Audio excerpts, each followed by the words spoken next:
Hoy, kalma daw, sabi ng kanta, kalma. Hoy, Bato! Kumalma ka, Bato! Kumalma ka! Hoy, kumalma ka! Ah! Magandang umaga po, tanghali, hapon, or gabi! It's me again, si Mima Alicia nyo, at nagbabalik muli para sa ating panibagong video. Ito, mga minamahal.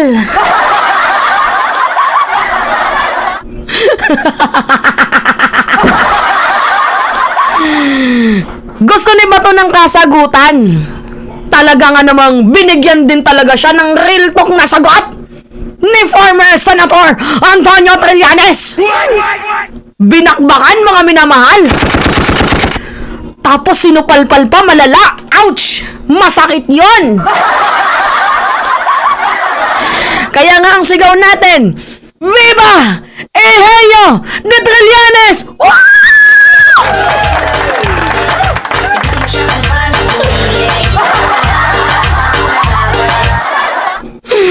Tarantado din talaga itong si Trillanes, no?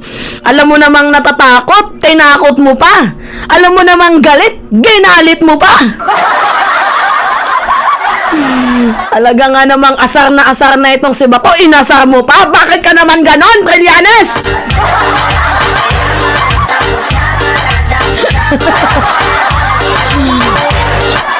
Nakakatawa lang talaga itong si si Bato. Kaya mga minamahal, bigyan natin ng masigabong palakpakan. Cheers para kay Patron Trillanes!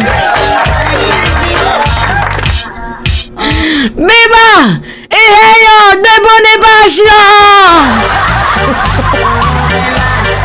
Hoy, kalma! Kalma! Kumalma!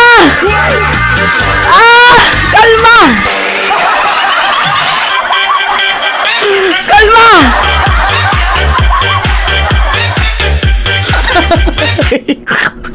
Aray ko, sakit ng pangako, kakatawa. Paano sinupalpal, Mima, ni Sentry itong si Bato? Okay, recap lang muna tayo, mga minamahal, para hindi tayo mahuli sa para meron tayong background knowledge. So, sabi dito ni Bato de la Rosa, I have a very, very reliable information. Yan yung sabi ni Bato. August 7 to, August 7 to. Sabi niya, I have a very, very reliable information, an A1 information, mga minamahal, na yung mga official na yan ay kinakausap. Which is yung mga active official, guys, yung mga active PNP official na naka-witness po. Yung mga namatahan na mga PNP active yung mga police na namatahan po yung war on drugs campaign ni former President Duterte. So, sabi dito ni Bato, yung mga official na yan ay kinakausap, yung mga witness. So, ang nagdala daw po doon, guys, ay si General Dick De Leon. Oy, si Dick. Sana all. Si Dick De Leon ang nagdala. Ang Director General ng NIGA kasama si Trillanes. At andoon sa kanilang pag-uusap, andon si House Speaker Romualdez at si Lower House Congressman Zaldico. Yan po yung allegation yan, akusasyon ni Trillanes, mga minamahal. Kumbaga, itong akusasyon pala ni Bato, sorry. Akusasyon ni Bato kila Trillanes at kila House Speaker. Pero wala naman pong sapat na ebidensya maliban po sa verbal assertion. Kasi sabi niya, according to my A1 information, so nanggaling daw po mismo sa kanyang batuta, sa kanyang mema, nanggaling sa kanyang bubwit kung si Harry Roque pa, na yung mga PNP active official daw po ay kinakausap ni House Speaker, ni Trillanes. Ang nagdala daw sa kanila doon ay si De Leon. Diba? Tapos si Zaldico, kinakausap din daw. May iba tayo mga minamahala bago tayo dumako sa naging sagot ni Trillanes. Alam nyo, kapag wala ka naman talagang kinumit na crime, in the first place, bakit ka matatakot? Diba? You don't have anything to worry kung wala ka namang kinumit na crime. Hindi, mga minamahal. Diba? Hindi ka mag-worry kung alam mong inosente ka. Hindi ka mangangamba kung alam mong malinis ka. Diba? Oh.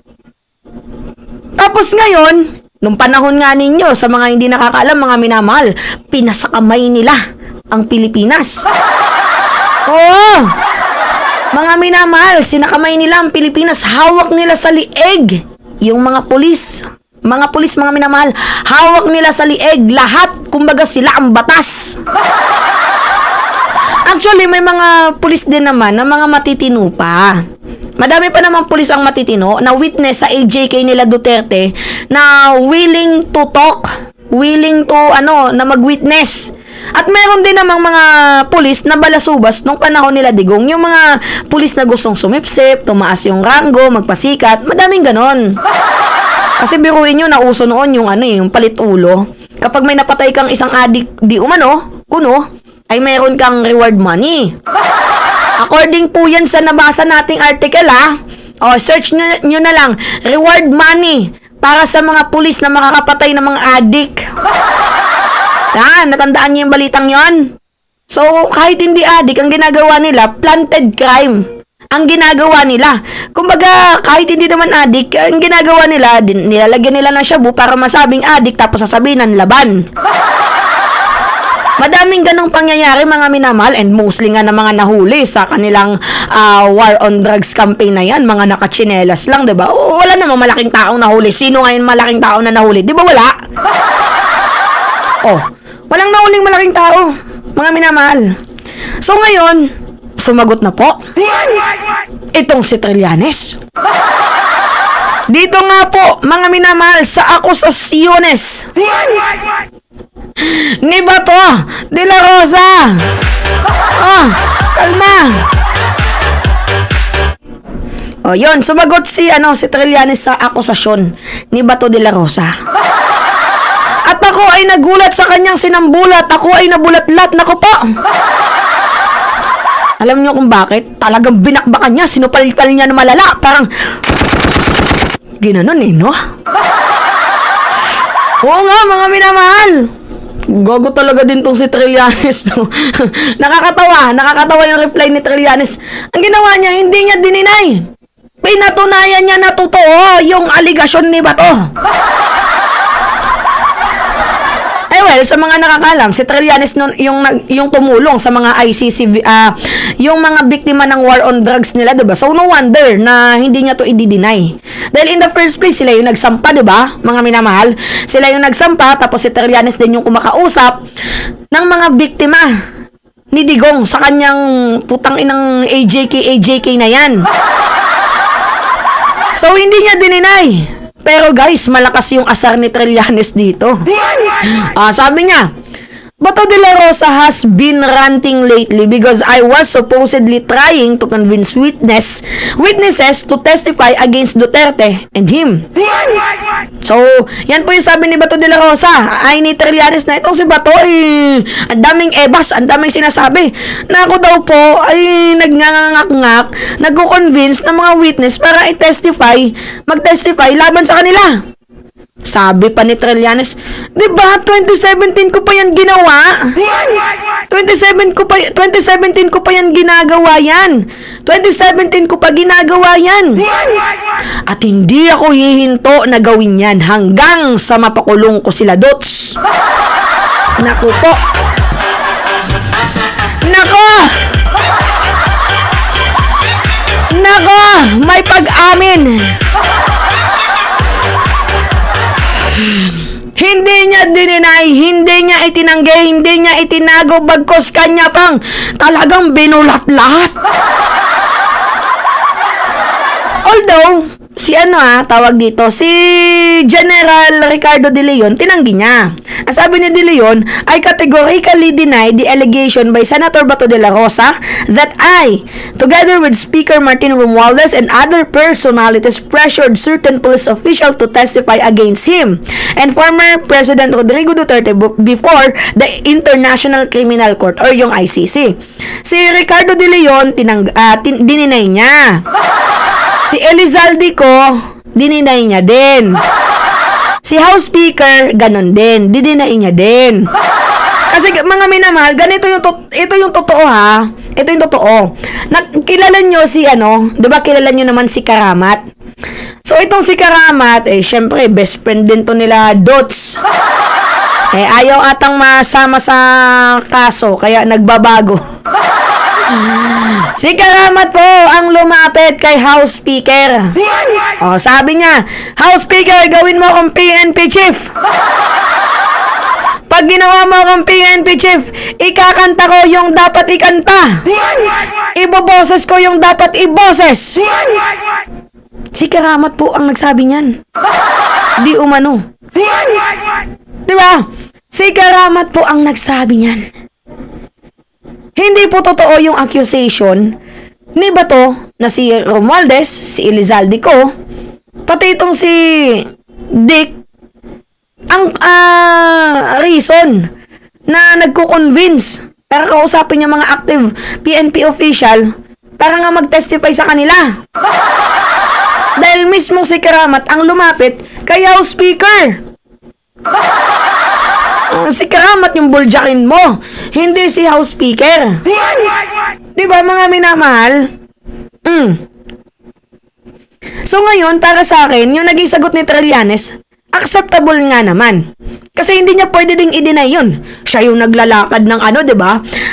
Siya yung nakikipag-usap sa mga biktima ng extrajudicial AJK ni former President Duterte. Siya yung nakikipag-usap. Sinamahan niya yung mga biktima mag-file ng kaso.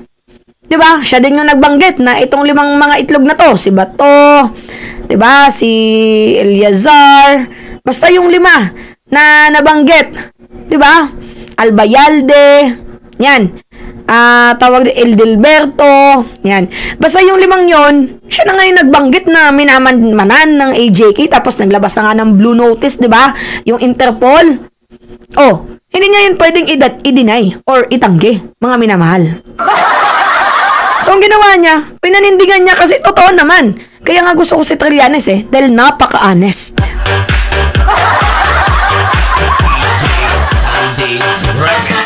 Diba? Hindi katulad ni Bato. Ano si Bato? Sinungaling.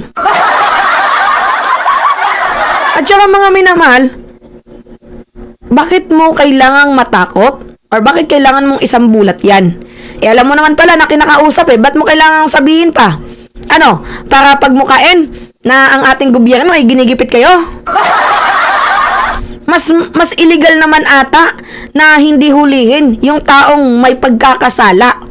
Diba? Yun yung illegal, mga minamahal. Kung hulihin man kayo, hindi yun illegal. Kasi yun yung tama at dinaan kayo sa due process. Buti nga kayo, dinaan sa due process yung mga tinigi-bumbum nyo, dumaan ba sa due process? Wala. Diba? Hindi dumaan sila sa due process. Ano yung ginawa ninyo? Pinagkikikitilin nyo lang, di umano ang buhay ng parang baboy, aso. Ganon nyo ituring yung mga tao noon. Kaya ngayon na sinisingil na kayo ng panahon, ng pagkakataon. Kayo pa yung galit na galit? Kayo pa yung gustong manakit? Tama ba yun? Ay, wag ganon. Wag ganon ba to? Wag ganon. Kaya nga sabi ko sa inyo, saludo ako at humahanga ako dito kay Trillanes despite na iniipit at ginigipit si Trillanes noong panahon nila Dots. Hindi po siya nagpatinag. Kahit balak daw po siyang ipapatay, ipa-sniper, di umano. Pero hindi siya nagpatinag. Mula noon, yung boses niya hanggang ngayon, consistent. Wala pong pabago-bago. Kaya, Viva! Eheyo! De Bonifacio Trillanes! Yeah! Kaya ba to, kumalma ka? Ikalma mo yung ulo mo. Kumalma ka! Kumalma ka kasi mahuhuli ka na! Boom, matsuwada! Yeah! Come on! Yeah! Yeah!